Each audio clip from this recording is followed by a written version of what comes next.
So my sister-in-law, Steffi, 26F, and I have a lot of history together because we went to high school together and she was kind of a huge bully.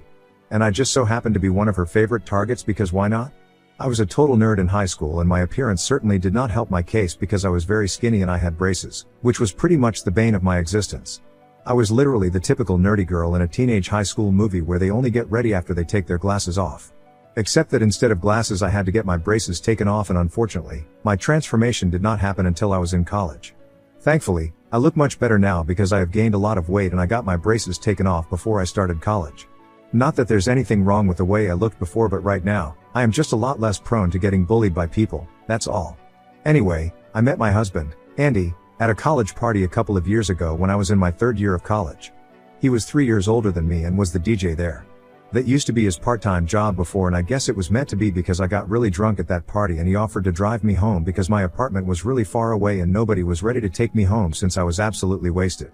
He was nice enough to take me home and even scribbled his phone number on the back of my hand and told me that I could call him because he liked me. And the next day, I woke up with a terrible hangover, but I knew that I had found a really special guy. I called him and asked him out on a date, and that was it. We connected really well on the very first date and I knew that I had found the one. But the only issue was his sister. Because he was telling me about his family on the very first date and we had made that connection instantly because we were talking about our families, and he told me that he had a sister named Steffi. Then when I joked about how I had a bully in high school with the same name, he told me with a very serious face that it might have been his sister because she did have a few behavioral problems when she was in school. Then he told me the name of the high school that she attended, and we realized that his sister was actually my high school bully, and it was kind of awkward, but I was not going to let that get in the way of whatever we had. So I told him that it was no big deal because I liked him and not his sister, so she had nothing to do with any of this, and he agreed. After dating for 3 months, we decided that we were going to introduce each other to our families, and while it was relatively easy for me to introduce him to my family, it was kind of difficult and awkward for him because he knew that his sister and I did not have the best relationship. The first time that I had dinner with his family, I was very nervous, mostly because of Steffi, but it actually didn't go that badly. His parents were really warm and kind to me, and Steffi was kind of cold and aloof, but that was still better than the way that she used to treat me back in high school, and I actually preferred this new version of hers because this was much less trouble to deal with. So she didn't talk to me much and kept our interaction to a minimum, but I counted that as a win because this meant that I would not have to talk to her and we could just ignore each other and let it go. I am quite fortunate because that is how things have been with us for the past couple of years, and I have not had to interact with her much, and neither has she expressed any interest in becoming friends with me. Even when Andy and I got married 2 years ago, she only spoke to me as much was required of her, and that was it. So I would say that she and I are not close at all, and both of us prefer it to be that way because after the way that she treated me in high school, I don't think I would want to be friends with somebody like her anyway. And it's not like Andy has a problem with this either because he is well aware of how mean his sister is capable of being, so he does not mind the fact that the two of us don't talk. He knows that I have not forgiven her for the way she ruined my high school life because she has never shown me that she is sorry, so I can't exactly forgive somebody who is not even sorry, and he understands that and respects it.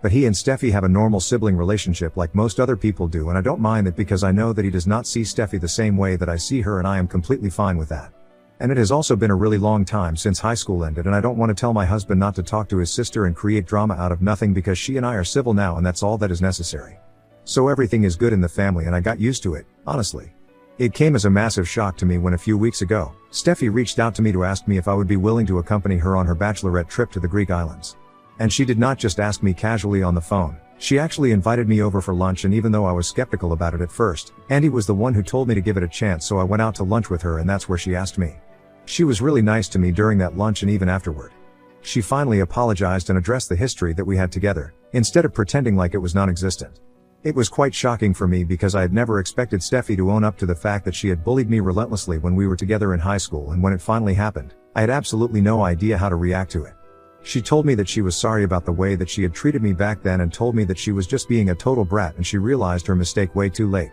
She also mentioned that the reason she had never addressed it even after I started dating her brother was because she felt awkward bringing up things from the past and did not know how to face me after everything that she had put me through back when we were teenagers. While talking about all these things, she even threw in some tears to make it seem very genuine, and I, being the gullible emotional fool that I am, fell for all of it hook, line, and sinker. I told her that I forgave her and that it was all in the past anyway because now I did not have any issues with her since we were all adults here and we could deal with it like we were meant to, and just have a couple of drinks together and forget about it.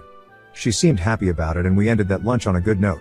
She asked me to come with her and join her and her friends on their Bachelorette trip to the islands because she wanted to make up for lost time and really make me feel like I was her friend. Initially, I was kind of hesitant to agree to it, but she really talked me into it, and eventually, I just agreed because I thought that it would be a fun experience and it would really help me build a relationship with Steffi because I was sick of having tension with her anytime we were in the same room. So after a lot of deliberation, I decided to say yes because I was willing to move on from the past and give our relationship a new and fresh start. And there was no better way to do it than to go on a trip and just let our hair down. That was a couple of weeks ago, and after that Steffi and I remained in touch. She was getting married next month and we were going to leave for the trip at the beginning of this week, but it did not happen because of a little stunt that she decided to pull at the airport. She thought that she could trick me into paying for the entire trip by springing the news on me at the airport so that I would not be able to back out, but little did she know that I had absolutely no qualms about ditching them and going back home because unlike her, I did not care about what her friends thought of me. Or even what she thought of me, if I'm being very honest. We got there about an hour before our flight was scheduled to leave and we were all just chatting, but then Steffi said that she wanted to get coffee and asked me to come with her, so I did, and when we were at the counter she told me, really casually, "Oh, by the way, I hope that all your cards work internationally because otherwise you will have a really difficult time paying for stuff." So I told her that I was going to be carrying cash for all the souvenirs and knickknacks that I wanted to buy, and then she told me that she meant more like the hotel rooms and food that we're going to eat and even the flight tickets because I would have to reimburse her for all of that. I did not know what she was talking about because we had not discussed this before that point in time, and half an hour before our flight was supposed to take off was really not the right time for this discussion. She was telling me all of this in a really casual tone, so I asked her if she expected me to pay for myself throughout this entire trip, and then she told me, "Not just yourself but for everybody on the trip, all of my friends and I. I thought you were going to be paying for this entire thing and sponsoring it, which is why I picked such an expensive destination since I know that you can afford it. Is that going to be a problem?" I still remember the exact words that she said, and I can even hear it in the tone because she was saying it like it was the most obvious in the world, even though we had never discussed it and I had never agreed to any of it. I asked her if she was serious, and she told me that she had obviously expected me to pay for all this and she would be forced to think of me as a really stingy miser because I was the person with the biggest paycheck that she knew of, and she could not think of one single reason why I would say no to sponsoring the trip.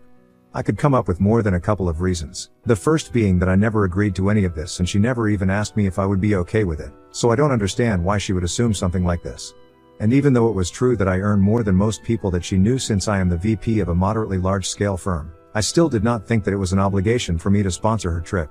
Especially because we were still building a relationship. We were not at that point yet, and I was definitely not going to even consider paying for a holiday for a bunch of women that I didn't even know. And more importantly, this is my money and my choice, so she could think of me as a miser or a stingy person, but it would not matter to me because I was not going to spend an exorbitant amount of money on a trip that I did not even organize and on a bunch of people that I didn't even know or like. So after a while of just standing there while she was getting coffee, I decided to walk back to where everybody was sitting, grab my stuff and just leave because this was ridiculous and I did not want to create a scene in a public space, so I decided to leave quietly. Steffi chased after me with her coffee and even her friends tried to ask me what was wrong, but I did not think that it was important to tell them anything. So I just walked out of the airport and got into the first cab that I could find before they got to me. As soon as I was in the cab, I decided to block Steffi so that she would not be able to contact me and annoy me. And the next thing that I did was that I called Andy up to let him know what had happened. I actually felt pretty bad for him because he had been very excited about the fact that his sister and I were finally getting along together, and I thought that this trip was going to improve our relationship, but clearly both of us had been very wrong about everything. When I called him and told him what Steffi had tried to do, he was even more outraged than I was and told me that this was unacceptable behavior and he was going to call his parents up immediately and talk to them about it. I guess he was far more disappointed in his sister's behavior than I had been because I already knew that she was a terrible person, and I was not very surprised at this turn of events, but I think maybe Andy and his parents had been expecting a little more from her and she had really let them down. And I think that is what really screwed things up for her after that call. Because once they knew what she had tried to pull, they were all incredibly pissed. Andy did not speak to her directly, but I could tell that he was not going to let this go because it was pretty insulting to me and he was really just disappointed with his sister. Once I came back home from the airport, Andy told me that I did not need to speak to Steffi anymore, but I did not have to be told twice since I did not want anything to do with her anyway. I did not hear from anybody from his family for the rest of the day, not even his parents, but I knew that he was on the phone with them on and off throughout the day.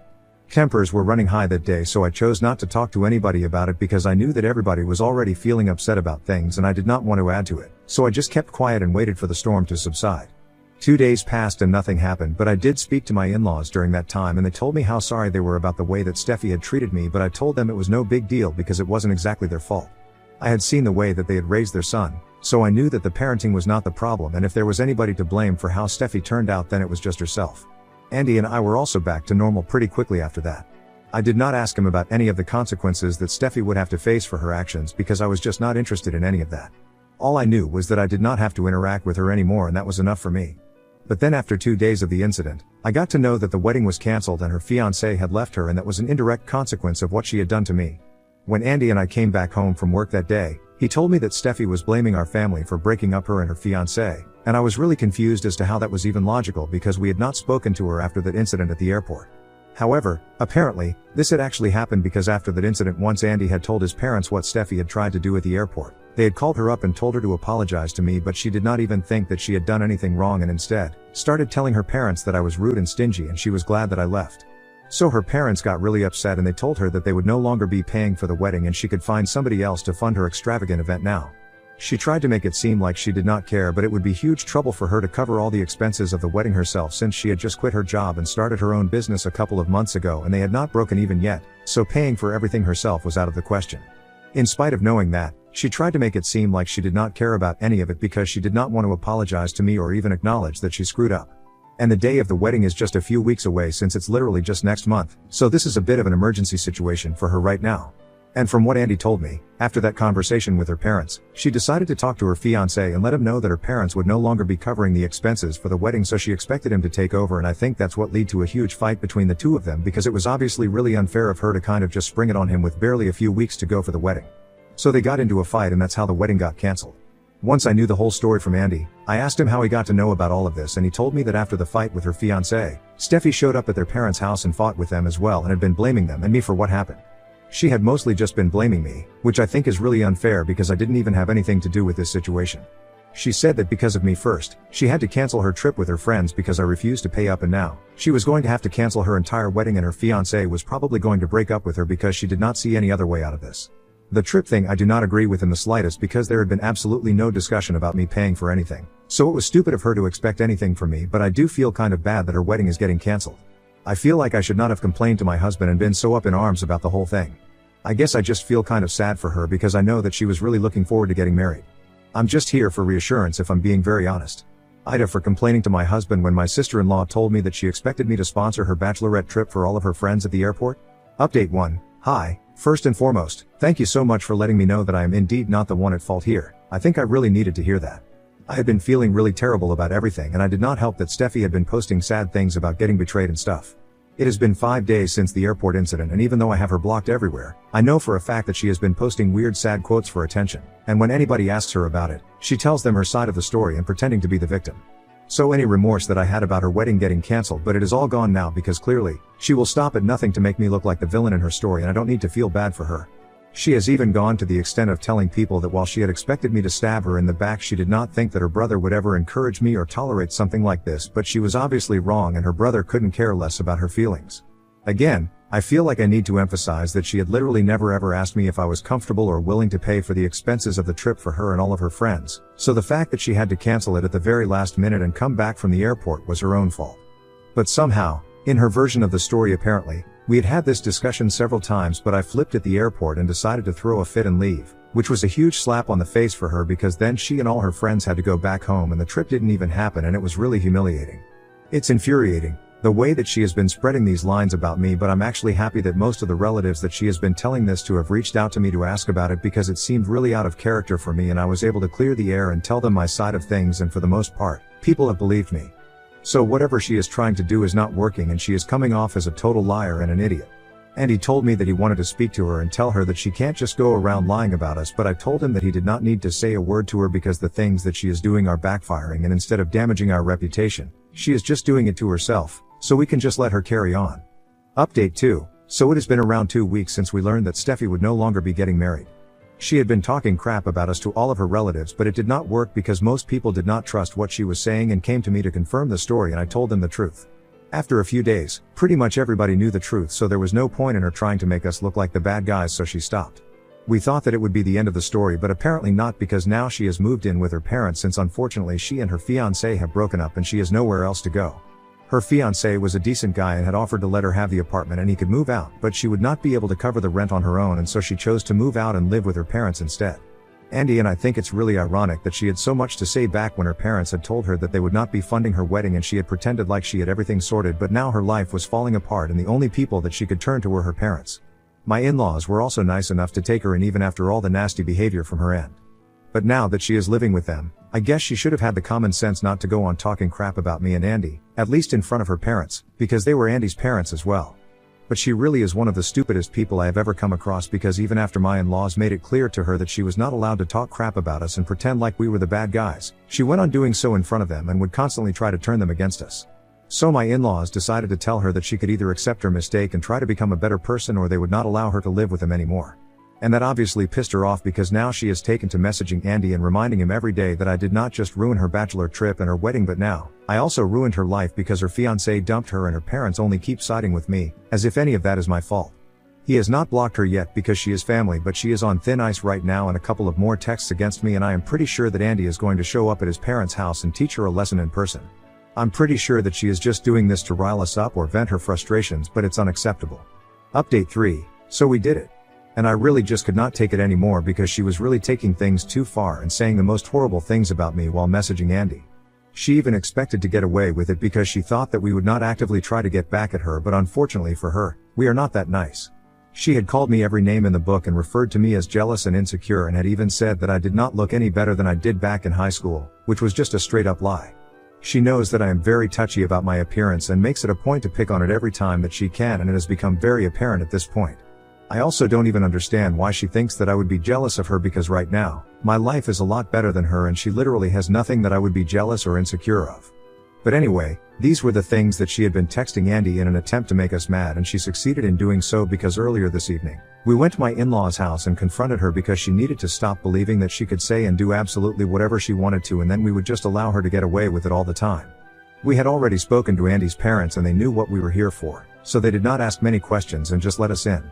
Steffi had been sitting in the living room and she seemed very surprised to see us, and actually had the audacity to ask her parents why we were there, as if we were not supposed to be there, like she was the only person allowed to visit her parents. They did not answer, and instead, I took over the conversation and told her that she needed to learn how to keep her mouth shut, because I had had enough of her BS and I was not going to tolerate her running her mouth about me anymore, so she needed to stop talking about me to anyone at all. And if she did not do so, then I would make sure that my side of the story went public as well, and that would not end up well for her. She immediately started throwing a fit and accused me of blackmailing her and her family of ambushing her.